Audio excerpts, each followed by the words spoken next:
Tay! Aalis muna ako, Tay! Oo. Saan mo ta? Tay! Alis muna ako. Punta ko kay ate, yung magkakalamares, yung kaibigan nyo. Si Aling Digna. Mag-apply ako tayo sa kanya. Baka kumukuha siya ng tendero dun. Maka-extra ako, Tay. Aalis muna ako, Tay. Iwan ko muna kayo dito. Doon kay Digna, sa kumari ko, yung nagpapares. Sige, magpasakali ka, anak. Baka sakali lang, makapasok ka doon. Siya, sige, Tay. Aalis na ako. Bahala na muna kayo dito, Tay. Baka sakali, baka maka-extra ako dun, Tay.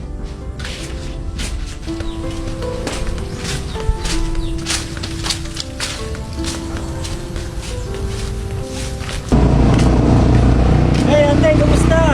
Ayos naman, boy. Ayo, kamusta? Kamusta ang tatay mo? At parang di ko na nakikitang pag-alagala dito, ah.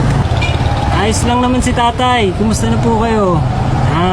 Ate, may sadya pala ako sa inyo.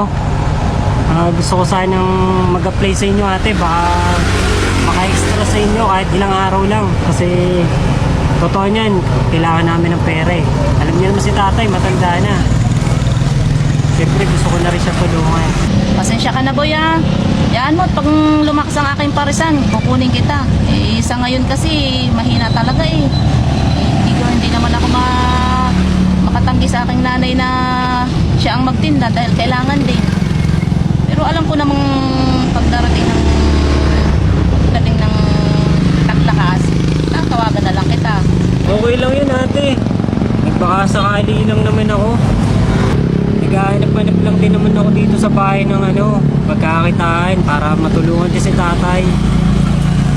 Salamat na lang, ate. Pasensya na, nabahala din kita. Pero hayaan mo, ate, kakamusta ka to sa tatay ko. Pasensya ka na talaga, boy, ah. Talagang wala eh. Mahina pa. Kumain ka na ba? Gustong kumain. Meron pa tayo ditong sabaw, buto-buto. Gusto mo naman, may kanin. Ay, ate, salamat na lang. Kakakain lang namin ni tatay. Kaalis ko nga lang sa bahay. Sige, ate, salamat ha.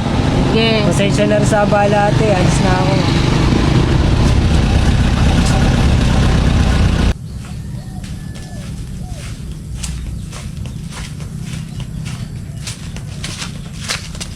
Andiyan na kaya si tatay? Tay! Tay! Tay! Ano kayang ulam? Naku, wala pa sa akin si tatay ah. Tay! Asan kaya si tatay?